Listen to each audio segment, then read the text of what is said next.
Pues ha sido una semana muy bendecida, ¿verdad que sí, hermanos? Muy pocos. A ver, hermanos, ¿ha sido una semana muy bendecida? Muy bendecida. Eso, qué bárbaro, así, ¿verdad? ¿Tienen calor? ¿Les prendemos los ventiladores? ¿Sí? A ver, Giovanni, ahí estás, por favor. ¿Los prendemos todos? ¿Tochos morochos? Ok. Gracias, Giovanni. Pues como decía Alonso, hay semanas que son un poco más tranquilas y hay semanas que son un poco más locas, dice, ¿verdad, Alonso? Hay semanas más locas y más tranquilas. ¿Alguien en su corazón ha tenido el deseo de escuchar la voz de Dios en una respuesta, hermanos? Levante su mano. ¿Quién ha querido escuchar la respuesta así clarísima de Dios? Que haya querido que sí o no, que te diga sí o no. ¿Cuántos de los, todos, verdad, hermanos? Todos. Los que no levantaron la mano levantaron el pie, supongo, ¿verdad? Por eso no se alcanzó a ver. Pues nos estamos empeñando mucho, hermanos, en que podamos conocer a Dios de una manera personal. Y cuando conoces a Dios de una manera personal, entonces comprendes sus respuestas fácilmente. Estábamos en la cena para parejas y decíamos cómo entre parejas de pronto hay algunos unos lenguajes de comunicación muy particulares, ¿no? Yo ponía el ejemplo, por decir algo, que va a haber un partido de fútbol y está el hombre ahí sentado viendo la tele y entonces comienzan a hacer ruido todos, el partido va a comenzar y el esposo, el hombre de la familia dice, entonces ya saben todos que deben de, porque el partido va a empezar. O entre parejas, está ahí el hombre platicando con la vecina y entonces se escucha allá adentro una campanita. Tilín, tilín, tilín, tilín. Pues ya sabe el esposo, ¿verdad? Que esa campanita significa ya para de tu platicadera y vente aquí adentro, ¿verdad? O sea, hay lenguajes. Entonces con Dios, hermanos, con nuestro Dios, así es. Él nos habla. ¿Quién dice amén? Él nos habla, solamente que a veces no entendemos lo que nos dice o esos lenguajes a veces no los comprendemos. Pero de que nos habla, nos habla. Conozcamos a Dios personalmente, es el título de esta predicación. Conozcamos a Dios personalmente, basada en Hechos, al cual les pido que me acompañen. En Hechos capítulo 8, del 14 al 25.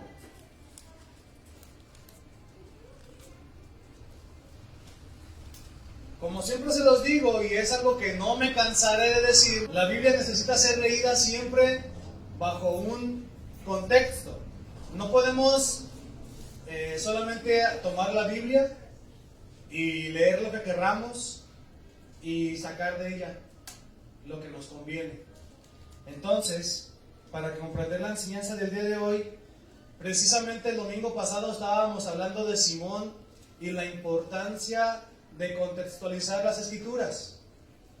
Yo leía que Simón era un hombre que dice la escritura que creyó, dice que se bautizó, dice que andaba con Felipe y Felipe iba para allá y Simón iba con él. Pero el día de hoy vamos a aprender que Simón verdaderamente nunca, pero nunca creyó.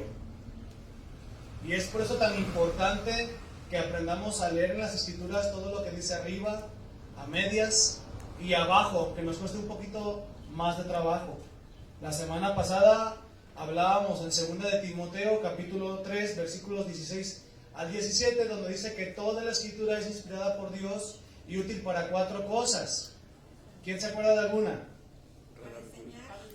¿Qué más? Para corregir y para instruir, ¿verdad? Y es por eso que de pronto salimos de este lugar un poco cacheteados por nuestro Dios, vamos a decirlo de esa manera, porque nos instruye, nos enseña.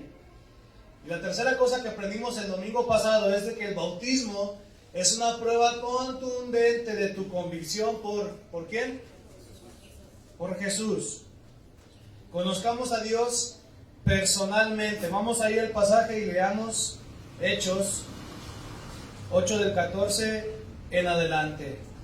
Dice, cuando los apóstoles que estaban en Jerusalén oyeron que Samaria había recibido la palabra de Dios, enviaron allá a Pedro y a Juan, los cuales, habiendo venido, oraron por ellos para que recibiesen el Espíritu Santo, porque aún no habían descendido sobre ninguno de ellos, sino que solamente habían sido bautizados en el nombre de Jesús. Entonces les imponían las manos y recibían el Espíritu Santo. Cuando vio Simón que por la imposición de las manos de los apóstoles se daba el Espíritu Santo, les ofreció, ¿qué les ofreció? Dinero, diciendo, dadme también a mí este poder, para que cualquiera a quien yo impusiere las manos reciba el Espíritu Santo. Entonces Pedro le dijo, tu dinero perezca contigo, porque has pensado que el don de Dios se obtiene con dinero. No tienes tú parte ni suerte en este asunto, porque tu corazón no es recto delante de Dios. Arrepiéntete pues de esta tu maldad y ruega a Dios si quizá te sea perdonado el pensamiento de tu corazón.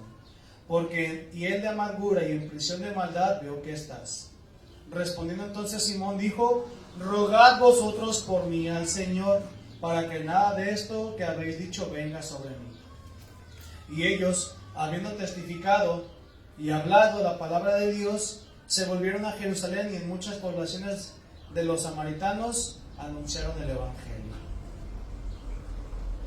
¿Qué les parece?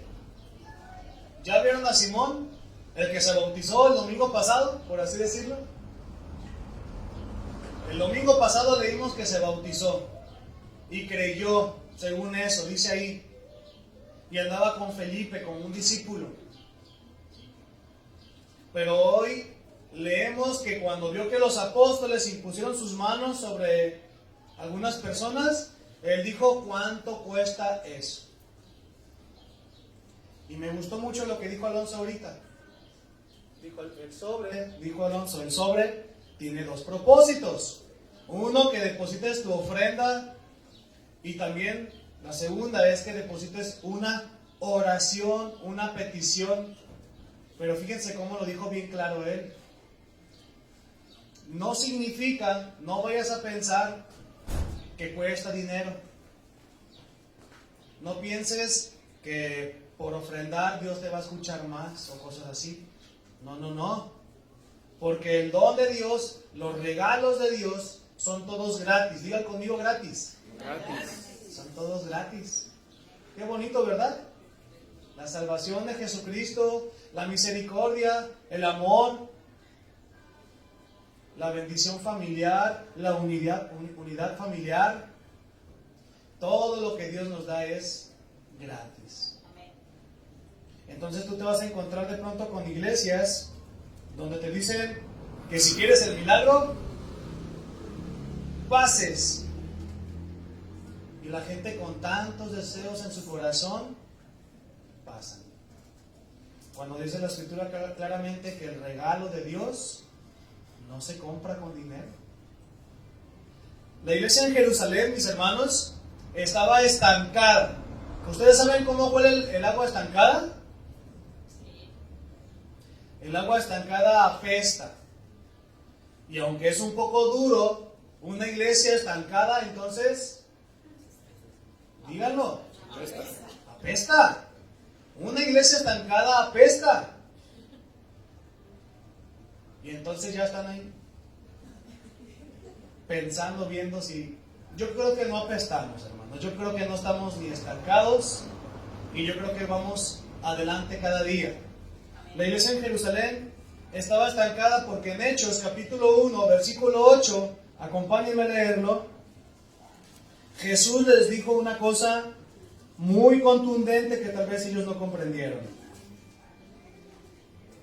Dice Hechos 1:8, pero recibiréis poder cuando haya venido sobre vosotros el Espíritu Santo, y me seréis testigos en Jerusalén, en toda Judea, en Samaria y hasta lo último de la tierra, dice ahí.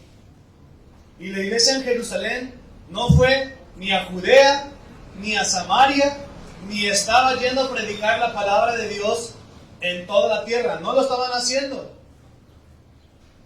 Estaban bien contentos, haciendo eventos para la iglesia, y todo para la iglesia, y una dinámica para la iglesia, y una comida para la iglesia, y todo era para la iglesia. ¿Qué es lo que sucede entonces? En Hechos capítulo 7, al final y al inicio del 8, Dios manda persecución a esa iglesia. Y te digo una cosa, hermano, ese mismo principio es para ti y para mí.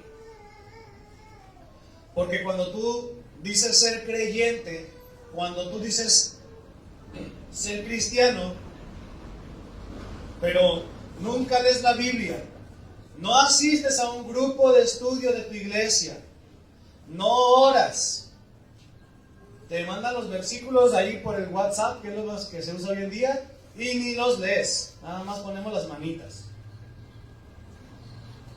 Y entonces en tu vida cristiana te comienzas a estancar. Y entonces cuando en tu vida cristiana te comienzas a estancar, Dios te manda pruebas. Y entonces hay enfermedad, hay dolor, hay pérdida, hay persecución en tu vida. Y tú te preguntas, ¿por qué? ¿Y por qué? ¿Y por qué? Y Dios te está tratando de hablar, diciéndote, es que, hijo mío, estás estancado. Y la escritura es bien clara, hermanos, cuando dice que hemos de padecer, que hemos de sufrir por la causa y por el nombre de Jesucristo. Y entonces luego buscamos la comodidad, una iglesia cerca, una iglesia con sillas a gusto, una iglesia que tenga todo lo que yo deseo. Buscamos la comodidad de dónde estar mejor. Y entonces Dios dice, ok, tú quieres ser cómodo, yo te estoy llamando a una vida fuera de la comodidad. Y entonces viene la dolencia y muchas cosas feas en tu vida.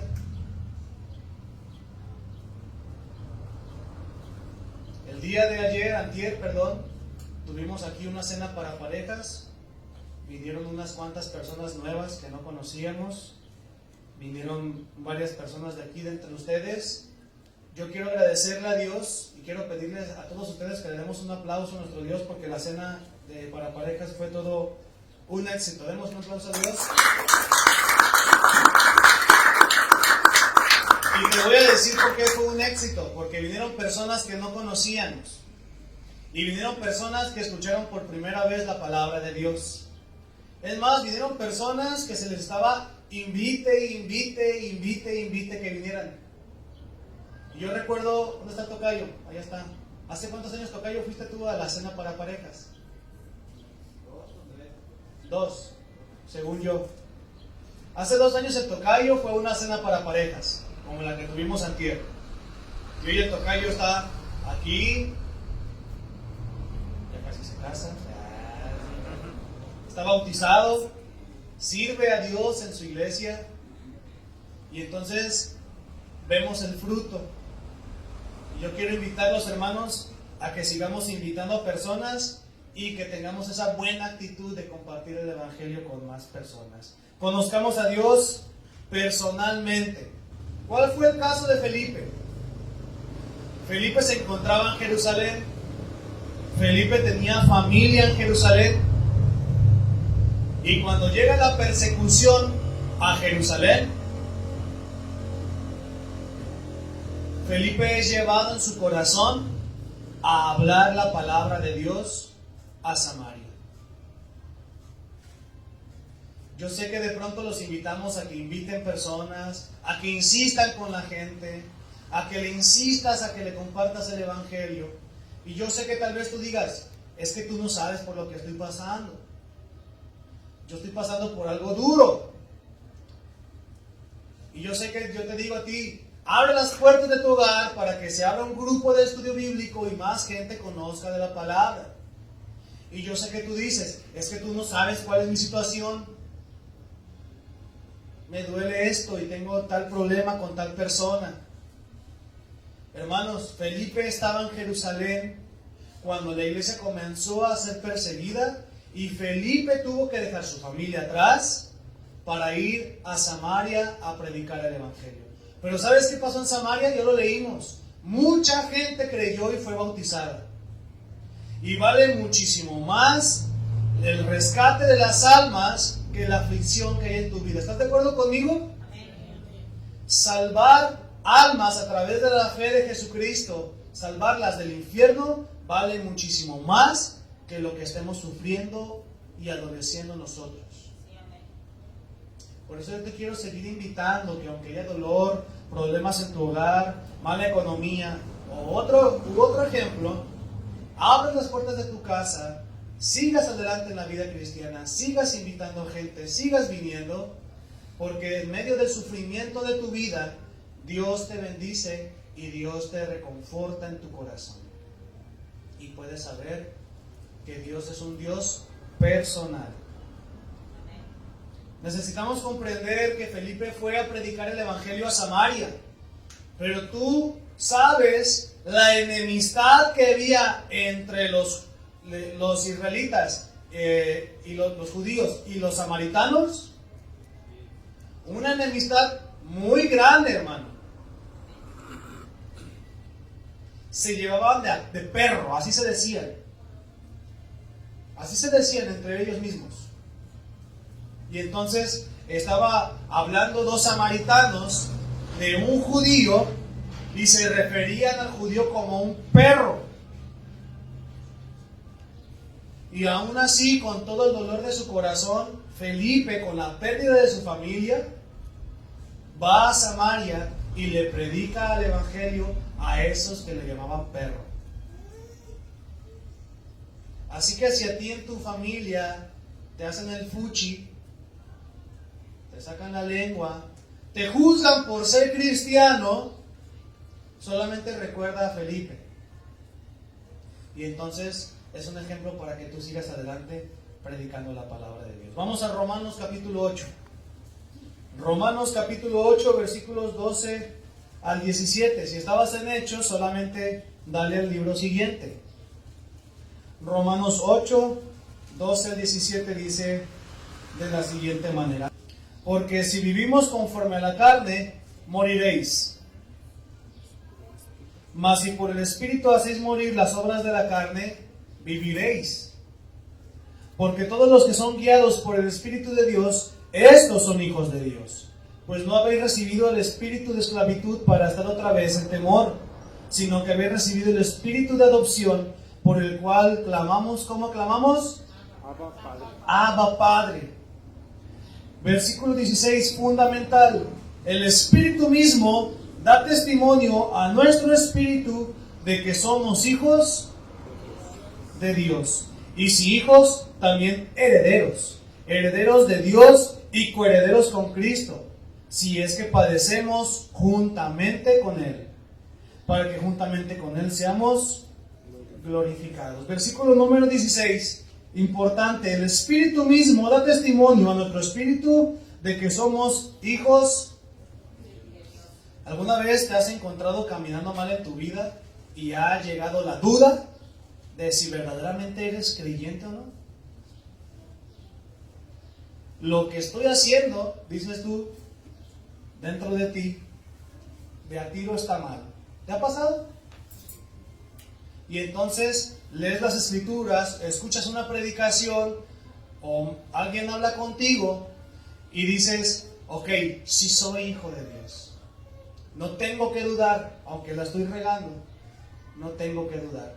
Porque dice Romanos 8, 16, el Espíritu mismo convence a tu espíritu y se une con tu espíritu para convencerte de que eres hijo de Dios.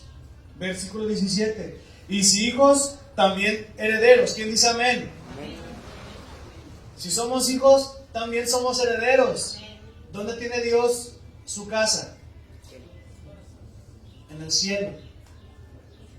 Entonces, si somos herederos de Dios, ¿dónde vamos a tener nuestra herencia? En el cielo. Y decimos todos amén, ¿verdad que sí? Y luego dice ahí el versículo, y coherederos con Cristo. ¿Quién dice amén también ahí? Muy bien. herederos de Dios y coherederos con Cristo.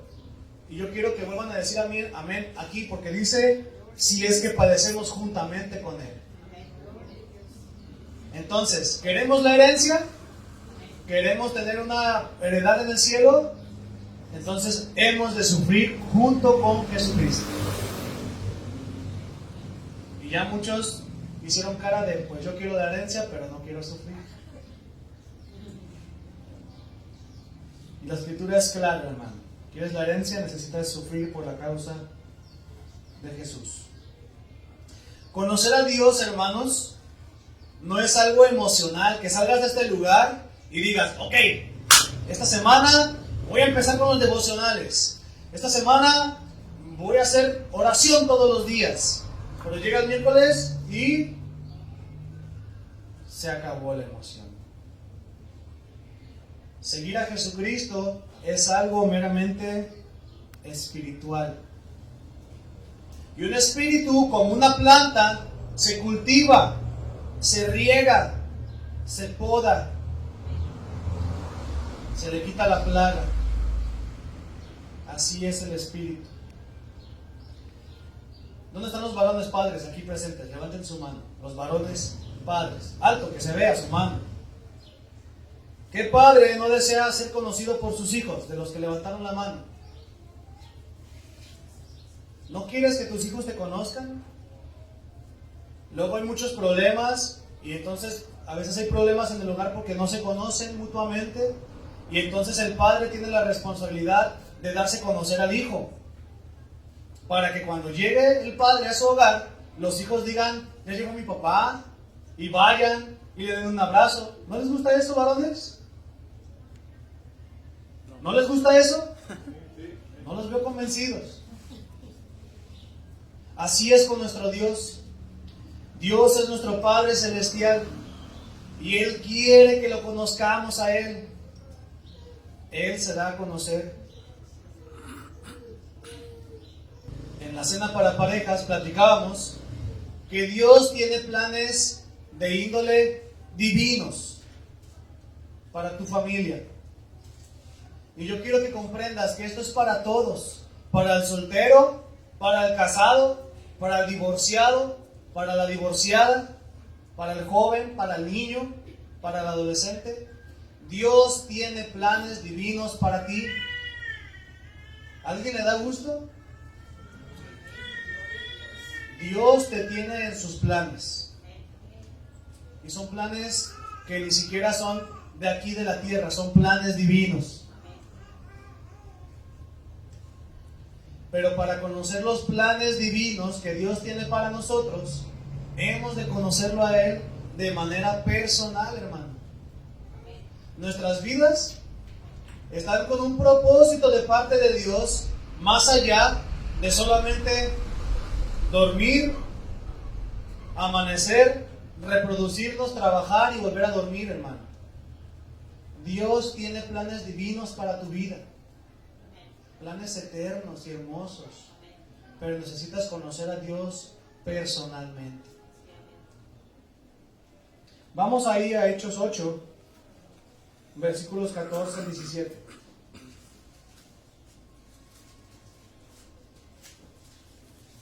Hechos 8, 14 al 17.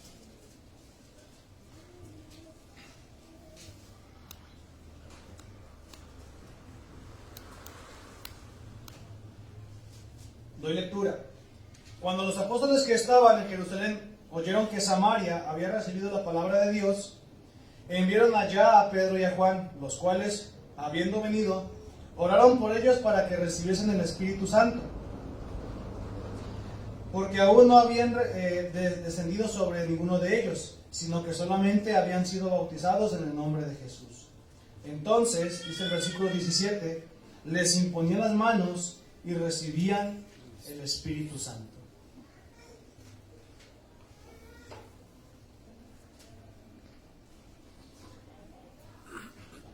Hemos aprendido que la salvación de Jesucristo es por medio de la fe. ¿Están de acuerdo conmigo? La salvación de Jesucristo es solamente por medio de la fe. y hemos aprendido que el Espíritu Santo viene a nuestras vidas en el preciso momento que tenemos fe en Jesús. Dice Efesios que el Espíritu Santo nos ha sellado. Dice que es las arras, la garantía de nuestra salvación. Entonces, ¿qué es lo que está pasando con este versículo? Se están presentando los apóstoles, están imponiendo las manos sobre unas personas y el Espíritu Santo está descendiendo sobre ellos en ese momento. Vamos a entender primeramente el versículo 14. Cuando los apóstoles que estaban en Jerusalén oyeron que Samaria había recibido la palabra de Dios, enviaron allá a Pedro. ¿Quién predicó en Samaria?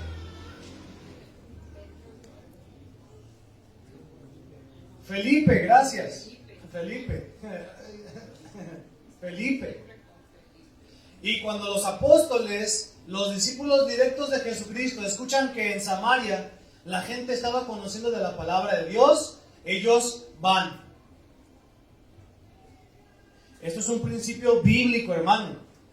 Esto es un principio bíblico de que un siervo, un predicador, un evangelista o un pastor o cualquier siervo de Dios necesita el respaldo de otros siervos de Dios. No se puede levantar una persona y decir, soñé que Dios me dijo que iba a comenzar una iglesia. ¿Han escuchado esto aquí en Guzmán? De sobra. Yo soñé que Dios me decía, comienza una iglesia. Y pues yo comencé una iglesia.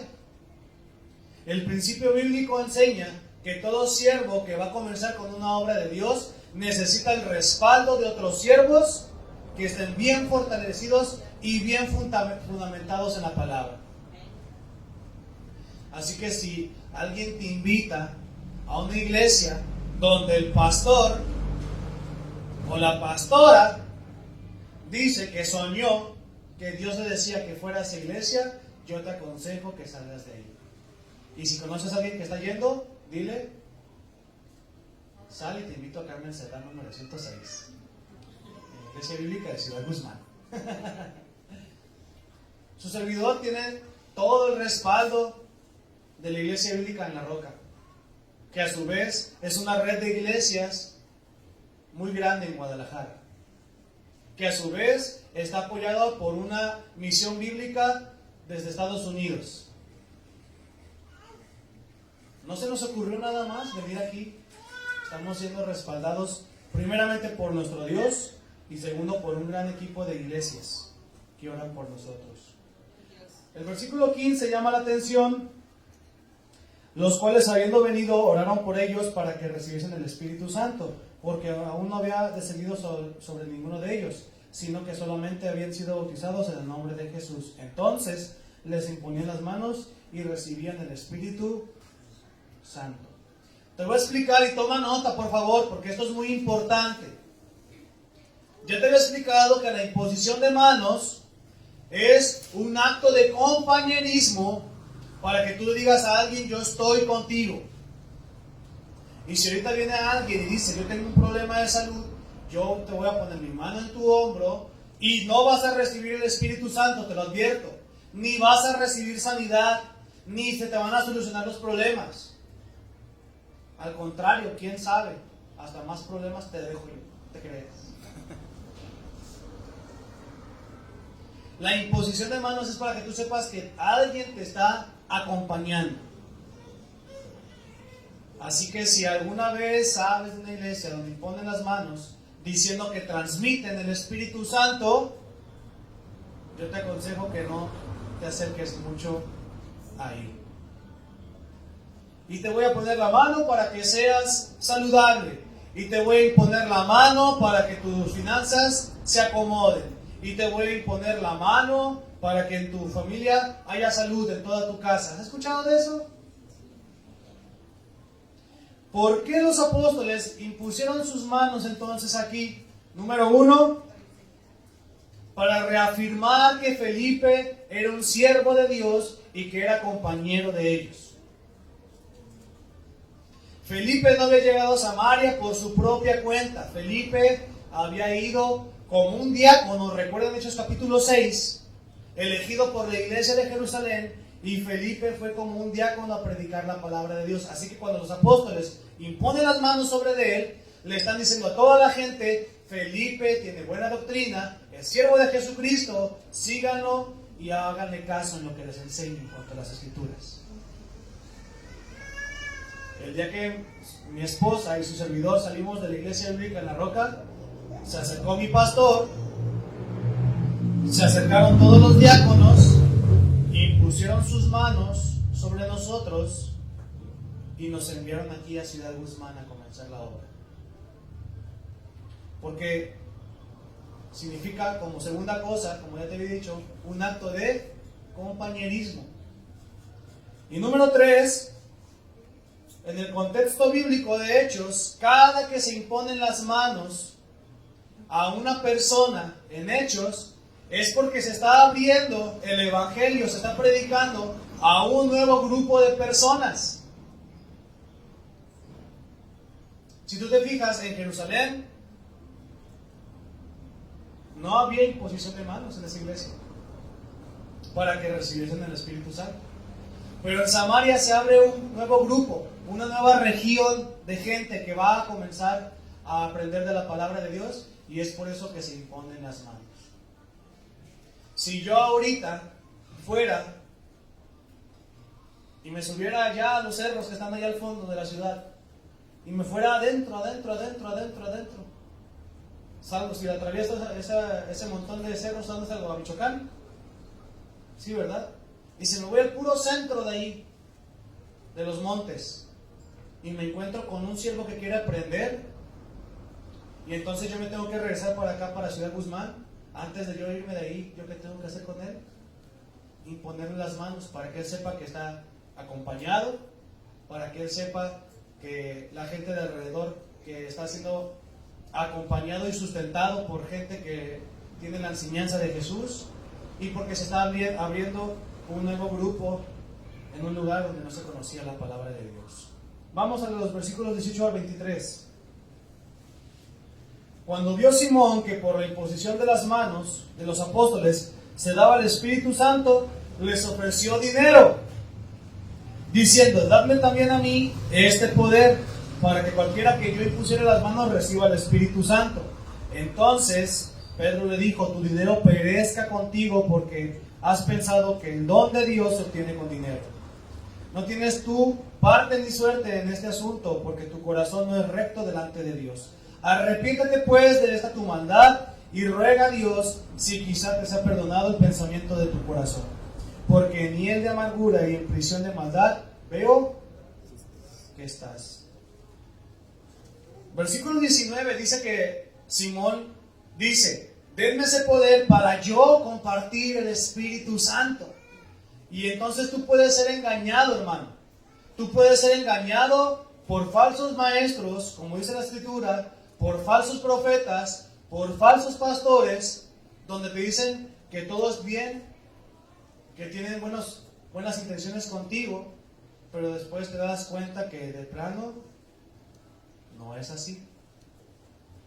Recuerden que Simón era un mago que hacía show y magia para engañar a la gente. Y entonces ahora Simón quiere este poder no para darle el Espíritu Santo. Simón quiere este poder para hacer show con el Espíritu Santo y ganar dinero a través del Espíritu Santo, imponer las manos a la gente y que la gente sea sanada a través del Espíritu Santo, imponer las manos a la gente para que sea sanada. Y entonces esa doctrina hoy, ¿cómo se llama? Pare de sufrir. ¿No hacen eso ellos? No dicen que tienen el Espíritu Santo y no dicen que vayas tú para que te impongan las manos, y entonces ahí se empieza a convulsionar la gente, ¿verdad? Y empieza ahí a vomitar la gente, y entonces les dice: ya quedaron sanados, pasen a depositar.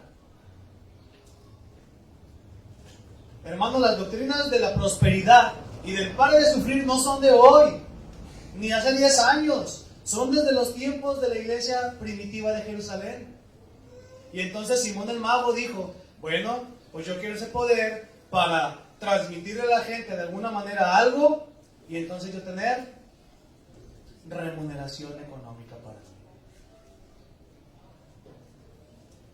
Pedro, con una fuerte exhortación, le dice: tu dinero perezca junto contigo, porque has pensado que el don de Dios, o sea, el regalo de Dios, eso significa la palabra don, se compra con dinero.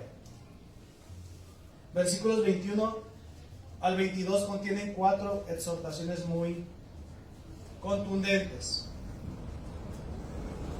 En el versículo 21 le dice: no tienes tu parte. Significa tú no eres nuestro compañero, ¿ok? No eres nuestro compañero. Ni suerte. Esto significa que le está diciendo Pedro a Simón que Simón no tiene posesión de ninguna manera con el Espíritu Santo.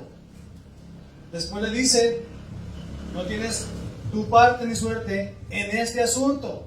¿En cuál asunto? Pedro le está diciendo a Simón que Simón no es ni maestro, ni diácono, ni evangelista, ni pastor. Es más, Pedro le está diciendo a Simón: tú ni siquiera eres parte de la iglesia. En pocas palabras, Pedro está corriendo a Simón de la iglesia.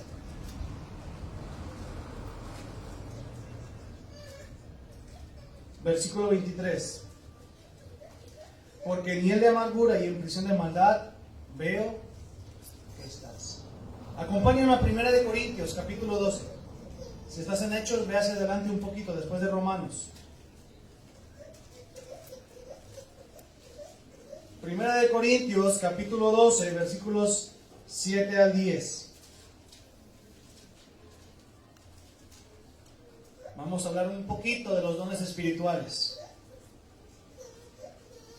Dice 1 de Corintios 12, del 7 al 10: pero a cada uno le es dada la manifestación del Espíritu para provecho, porque a este es dada por el Espíritu palabra de sabiduría, a otro palabra de ciencia según el mismo Espíritu, a otro fe por el mismo Espíritu, y a otro dones de sanidades por el mismo Espíritu, a otro el hacer milagros, a otro profecía, a otro, ¿cuál es el que sigue?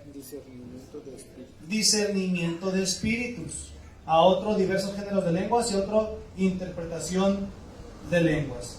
No sé si tú sabías, hermano, pero hay un don espiritual vigente, porque acabamos de leer una lista de dones espirituales de los cuales ya no están vigentes, pero no me voy a meter ahí ahorita.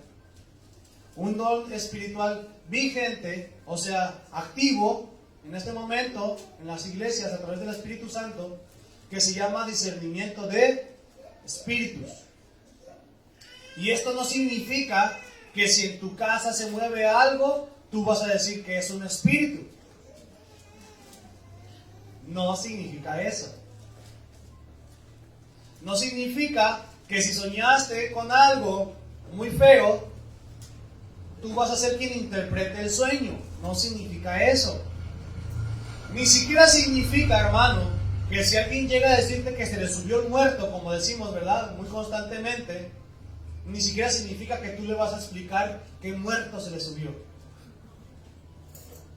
El don espiritual de discernimiento de espíritus, podemos decir que es un don espiritual que el Espíritu Santo da para que tú veas a una persona y cuando tú la escuches hablar y cuando tú la veas obrar, tú sepas si sus intenciones son buenas o son malas.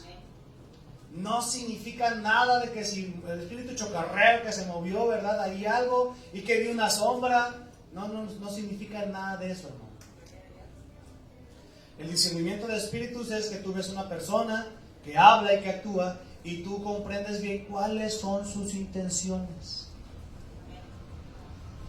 Yo creo fielmente que los pastores tenemos de parte de Dios ese don espiritual, porque a la iglesia llega gente con carita así: y es que tengo a mi hijo en el hospital,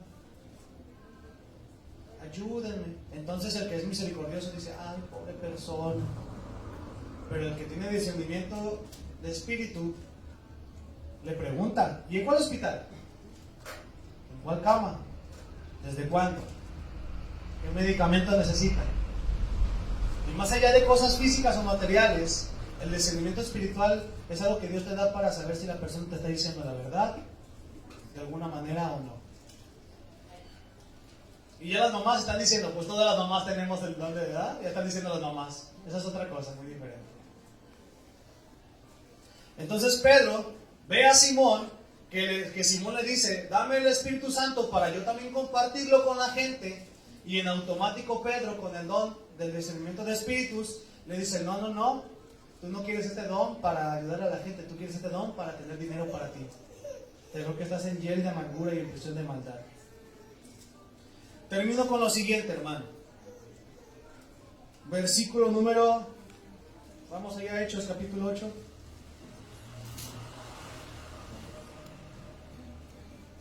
Versículo 24. Respondiendo entonces Simón dijo, rogad vosotros por mí al Señor para que nada de esto que habéis dicho venga.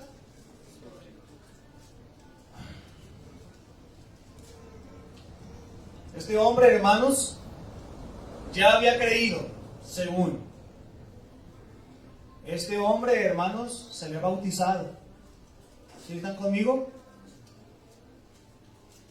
Y este hombre le pide a los apóstoles que ellos le rueguen a Dios por él. El título de esta predicación es Conozcamos a Dios personalmente. Yo no sé si tú piensas que ya creíste, porque yo no soy Dios. Yo no sé sus corazones, yo solamente puedo estar seguro de mí, que yo he creído. Yo no sé si te has bautizado ya o no en obediencia a Dios. Si no lo has hecho, no sé cuánto tiempo más necesitas, ya te lo he dicho. Lo que sí necesitas comprender es que Dios es un Dios personal. Y yo no tengo problema, hermanos, me gusta, es mi oficio, mi vocación, mi llamado, el orar por ustedes. Pero necesitan comprender que Dios los escucha a ustedes personalmente. Dios es un Dios personal. Y no ocupan de una figura de autoridad, un pastor, para que Dios me escuche más a mí, porque Dios me escucha tanto, igual a mí como a ti. Necesitas aprender que Dios es un Dios personal. Conoce a Dios personalmente. Acércate a la Escritura y entenderás que Él tiene respuestas específicas y personales para tu vida. Ya sea que tengas problemas en el hogar, con las finanzas, con tus compañeros, en el trabajo, Dios tiene una respuesta específica y personal para tu vida.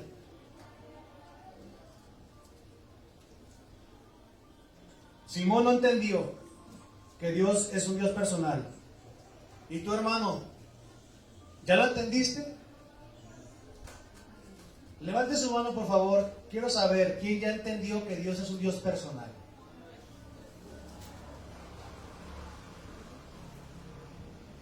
Dios está cerca de ustedes, gracias a todos.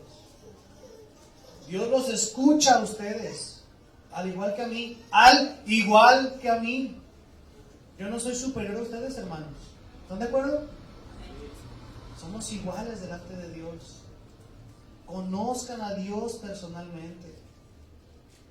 Acérquense a la Escritura. Oren a nuestro Dios. Y verán cómo tendrán respuestas personales de parte de Él. Mis hermanos, yo deseo que cada día crezcan y crezcan más y más en el amor de Dios y en su conocimiento de Él. Vamos a orar para agradecer a Dios que tenemos la cercanía con Él. Oremos. Señor, gracias.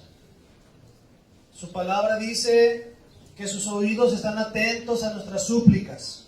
Su palabra, Dios, dice que sus ojos están puestos en la tierra sobre las personas que quieren hacer justicia. Señor, en Romanos dice que hemos sido justificados a través de la fe en Jesús. Y ahora ya no somos enemigos de usted, mi Dios, sino que somos amigos, justos y reconciliados. Tal vez nuestra condición todavía sea que pecamos mucho, pero podemos agradecer que tenemos un Dios personal. Mi Dios, yo sé que hay personas en la congregación que piensan que un servidor es superior y la verdad es que no. Todos somos iguales delante de usted, mi Dios. Padre bendito, le damos gracias porque podemos clamar Abba Padre, que significa un clamor como decirle papito, con mucho amor. Así, Señor, que nos acerquemos cada mañana y cada noche en nuestros hogares y que clamemos Abba Padre, que le glorifiquemos y que sepamos que usted, mi Dios, es un Dios personal, que nos ama y que dio la salvación de Jesucristo por nosotros. Gracias, Padre, por tantas misericordias y por esta cercanía que tenemos, porque usted, mi Dios, es un Dios accesible, un Dios cercano, un Dios que aunque no lo podemos tocar ni ver, lo podemos escuchar y entender a través de las Escrituras. Le glorificamos, Dios, y le bendecimos tanto, Señor, por su cercanía y por su grandísimo amor, porque cuando nosotros éramos pecadores, Cristo murió por nosotros y ahora somos justificados cercanos a usted, mi Dios. Jesucristo se encuentra en el trono, a la diestra, preparando moradas para nosotros, porque dice la Escritura que todo aquel que tenga fe en Jesucristo entonces vivirá y morará eternamente en los cielos, porque usted, mi Dios, es amoroso y cercano a nosotros. Así que gracias. Ayúdenos, Señor, a acercarnos cada día más y más con un deseo inagotable. Bendecimos su nombre, Dios, en el nombre de Jesús. Amén. Dios los bendiga, hermano.